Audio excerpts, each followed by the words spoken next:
Ahora voy a hablar más bien de los problemas que puede tener durante cuando menos un periodo de transición el programa económico que decide implementar Javier Milei desde la presidencia. Aquí lo primero que habría que tener en cuenta es que ya ha habido un ejemplo en el cual un gobierno de la Argentina, de hecho hay más de uno, pero digamos, el más reciente, el gobierno de Macri, empieza medidas de liberalización económica, como pretende hacer ahora Milei. Por ejemplo, deja flotar el peso, o sea que la cotización del peso argentino se definía con base esencialmente en la interacción entre oferta y demanda. Su cotización vis a vis el dólar estadounidense fundamentalmente, redujo algunos subsidios a servicios públicos y liberalizó flujos de capitales. Nada de lo cual, sin embargo, le implicó un costo electoral en las elecciones de medio término, donde tuvo buenos resultados, ayudado porque estas medidas habían dado algún efecto, habían surtido algún efecto en la reducción de la inflación y en el crecimiento de la economía, pero temiendo que los ajustes subsiguientes pudieran infligirle un costo político a la coalición gubernamental en las elecciones generales de 2019, eh, casi inmediatamente después de las elecciones de medio término 2017, el gobierno de Macri decide recular en buena medida, ¿no? Lo que en Argentina se conoce como el fatídico 28D, es decir, el anuncio el 28 de diciembre del presidente del Banco Central junto con miembros del gabinete de Macri, cosa que, digamos, desde ahí era problemático, porque presumiblemente el Banco Central era autónomo respecto al Ejecutivo y por ende, ¿qué hacían miembros del gabinete en la comunicación de una decisión que era exclusivamente de competencia del Banco Central? Bueno, el punto es que el 28 de diciembre de 2017 el Banco Central eleva la meta de inflación y reduce las tasas de interés, con lo cual permite un mayor gasto gubernamental de cara a la siguiente etapa del proceso político argentino y en particular las elecciones generales de 2019. La paradoja es que esto que en principio debía darle más margen de maniobra al gobierno, por ejemplo, capacidad de mayor gasto público, lo cual debería ayudarlo en términos electorales, terminó siendo un desastre, porque obviamente el mensaje a los inversionistas fue que las metas inflacionarias y en general las metas económicas, tanto del Banco Central como del gobierno de Macri, habían dejado de ser creíbles. Eso generó eh, expectativas inflacionarias mayores a la meta establecida por a la nueva meta, que ya era más alta que la original establecida por el Banco Central, y además el temor de un gasto público desfinanciado, cosa que en efecto ocurrió y eventualmente llevó a que el Fondo Monetario Internacional le considera a la Argentina el mayor préstamo que ha hecho hasta ahora en su historia. Eh, Ahora, dados esos antecedentes, Milei probablemente sea consciente y Macri, que ahora está aliado con él, probablemente sean conscientes de que ciertas reformas económicas deben seguir su curso. Hay que reducir el déficit fiscal, hay que corregir el atraso cambiario, cosas como esas. No parece haber mayor discusión en el hecho de que cuando menos ese tipo de medidas son necesarias. No se puede gastar más de lo que ingresa de manera perpetua, ¿no? Eventualmente hay que ajustar cuentas.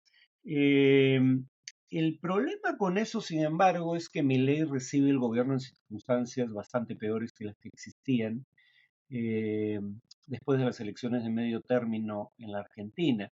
Y más allá de si son necesarias a mediano y largo plazo las medidas que he indicado, cosa que en principio tiendo a creer.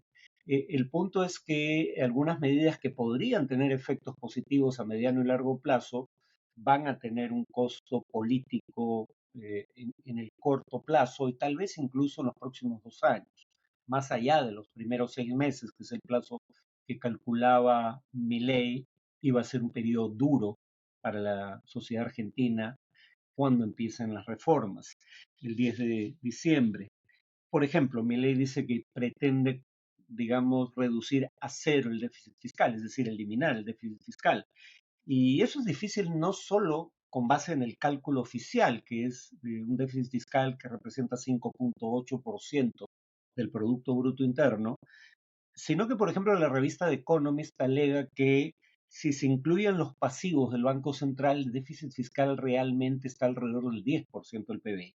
Imagínense reducir 10 puntos del producto de gasto público en un año. O sea, eso va a traer como consecuencia una recesión mayúscula. Y lo peor es que puede ser recesión junto con inflación, pero voy a terminar el tema. ¿Por qué el Banco Central tiene estos pasivos? Porque se presta de los bancos, lo que llaman LELIQs, y paga interés por esos préstamos, lo cual algunos consideran que es un déficit cuasi fiscal que el Banco Central, digamos, cubre emitiendo dinero y generando por ende inflación. Eh, pero aunque haya necesidad de corregir ese déficit fiscal, primero es muy grande y el efecto sobre el nivel de actividad económica también lo sería en caso de reducirse, como digo, entre 6 y 10 puntos del producto el gasto público. Pero además, Milei se equivoca cuando dice que el modelo que pretende cambiar es un modelo que beneficia a unos pocos. O en todo caso es una apreciación imprecisa por lo siguiente. Es absolutamente cierto, en mi opinión, que Argentina probablemente tendría un nivel de ingreso más alto si hubiera liberalizado algunos, cuando menos en parte, su actividad económica, ¿no? Y sobre todo su comercio exterior. Pero una cosa es decir que bajo otro modelo, el argentino medio hubiera tenido un nivel de ingresos mayor que el que tiene hoy, y otra es distinta, es sostener que bajo el actual modelo, que efectivamente ha hecho de Argentina un país relativamente más pobre, solo una minoría se beneficia. Porque cerca del 80% de los argentinos se benefician de algún mecanismo de gasto público, sean pensiones a las que van destinadas 12% del producto del país, sean subsidios a los que van destinados aproximadamente 2,5% del PBI, sean remuneraciones. Y hay que tener en cuenta que poco más de un tercio del empleo formal en la Argentina es empleo en el sector público, sea a nivel federal o a nivel de las provincias o municipios. Entonces, no es estrictamente cierto que el actual modelo beneficia a unos pocos. O sea, perjudica al país en su conjunto, eso sin duda. Pero dadas estas circunstancias, dado que el país está en este modelo y no un universo alterno, bajo estas circunstancias, 80% se benefician de un modo u otro del gasto público. Reducir el gasto público, por ende, no va a ser un costo que asuma solo la política, como dice mi ley. Esto va a afectar también a la sociedad. En materia de subsidios, además, ya ha dicho que por ahora mantendrá los subsidios a la luz y al gas, es decir, ya está retrocediendo en alguna de las medidas que había anunciado. Eh, Ha insistido en el tema de que eliminaría las transferencias discrecionales que van del gobierno federal a los gobiernos provinciales o municipales, pero esto es menos del 1%, 0,8% del PBI, o sea que no es una gran cantidad de dinero, hasta donde tengo entendido, la que puede recortarse como proporción de la economía. Y además también va a ser políticamente problemática, sobre todo para un presidente que no tiene un solo gobernador. De ahí la importancia que tiene, de hecho, sea de paso, la alianza, uno, con el macrismo, y dos, probablemente con sectores del peronismo cercanos al gobernador o exgobernador peronista de Córdoba, ¿no?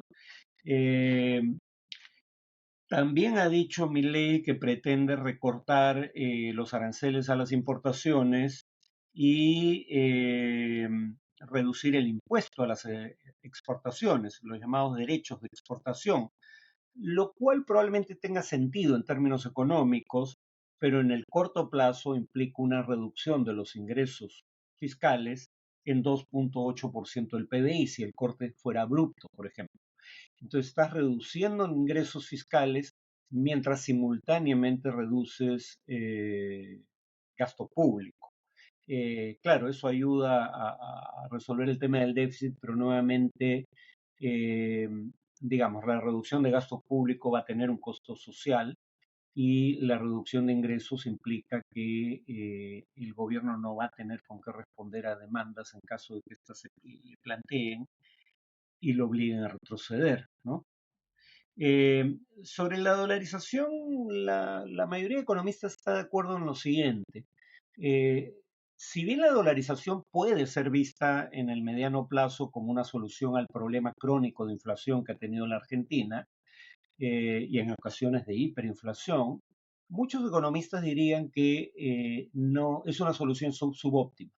O sea, sí, la dolarización suele resolver problemas de alta inflación, no en lo inmediato, pero sí en un periodo de 1 a 2 años. Pero habría otras soluciones mejores que la dolarización como forma de combatir eficazmente la inflación. Por ejemplo, lo que hace Perú en alguna medida, ¿no? Tener un banco central independiente que actúe con base en metas inflacionarias o rango de inflación, eh, y en ese escenario habría ventajas que no habría bajo un escenario de dolarización de la economía. De un lado, mantienes control sobre política monetaria, no quedas a merced de la política monetaria de la Reserva Federal estadounidense, porque el Banco Central seguiría. Si sigues teniendo moneda propia, el Banco Central tiene control sobre las tasas de interés de referencia, por ejemplo. En segundo lugar, también tienes capacidad de influir sobre el tipo de cambio. Capacidad que pierdes si la moneda local desaparece. Ya no hay stricto sensu tipo de cambio, porque solo hay una moneda de circulación nacional. Y en tercer lugar, pierdes el señoreaje, ¿no?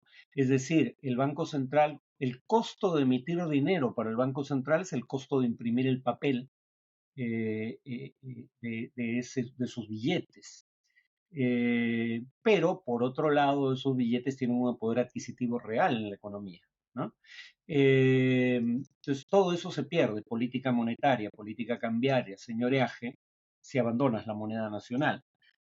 Ahora hay una tendencia dentro del bloque de Milei a sostener que si acaso eso se haría por etapas, no de inmediato. Ahora bien, si elimina subsidios, tal vez el reducirla a través de la eliminación de subsidios, el déficit fiscal ayude a reducir la inflación futura, pero la reducción de subsidios implica mayores tarifas en el presente. Ahora, como dije, algunos no se van a reducir de inmediato, pero en general la reducción del gasto público, sobre todo en casos como el subsidio, en donde básicamente mantienes artificialmente bajo el precio de las tarifas de servicios públicos, en lo inmediato genera más inflación. Y dolarizar en lo inmediato genera más inflación, porque dada la escasez de divisas, de dólares fundamentalmente, la dolarización implicaría en el corto plazo un alza de la cotización del dólar en moneda local, en tanto esta subsista, ¿no? Eh, claro, hay quienes dicen, bueno, y esto en un contexto en el que el Estado argentino no es sujeto de crédito en mercados financieros internacionales porque está sobreendeudado y porque tiene problemas para pagar y probablemente no pague en los términos pactados la deuda que contrajo con el Fondo Monetario Internacional, en parte por la escasez de dólares en la economía argentina. Entonces, no hay cómo resolver en el corto plazo el problema de la escasez de divisas en un contexto en el que el propósito sería dolarizar la economía. Claro, hay quienes dicen podrían utilizarse las acciones del Estado en empresas públicas como garantías de los préstamos que el Estado buscaría. Cosa que, claro, es factible, pero digamos, ahí está el tema de nuevamente privatizar 33 empresas públicas. No parece mala idea en un contexto donde las empresas públicas generan por distintas vías un déficit al gobierno de alrededor de 1,2% del PBI, y además privatizar las empresas públicas le daría recursos al gobierno. El punto aquí, sin embargo, es que muy probablemente, como ocurrió en el Perú cuando se produjo la privatización, estas sean empresas públicas que tengan más personal del necesario, cosa que tiene sentido cuando manejas la empresa con criterios políticos, pero que no tendría sentido si las privatizas y empieza a ser manejado con un criterio de obtención de ganancias, en donde digamos, ese exceso de personal es un tema que habría que resolver y probablemente se resuelva despidiendo gente. Entonces, repito, todo lo que haga el gobierno, por mucho que se pueda alegar que tal vez tenga beneficios a futuro, va a tener costos sociales y políticos y no creo que de 6 meses, como alega Milei, probablemente de un par de años, cuando menos.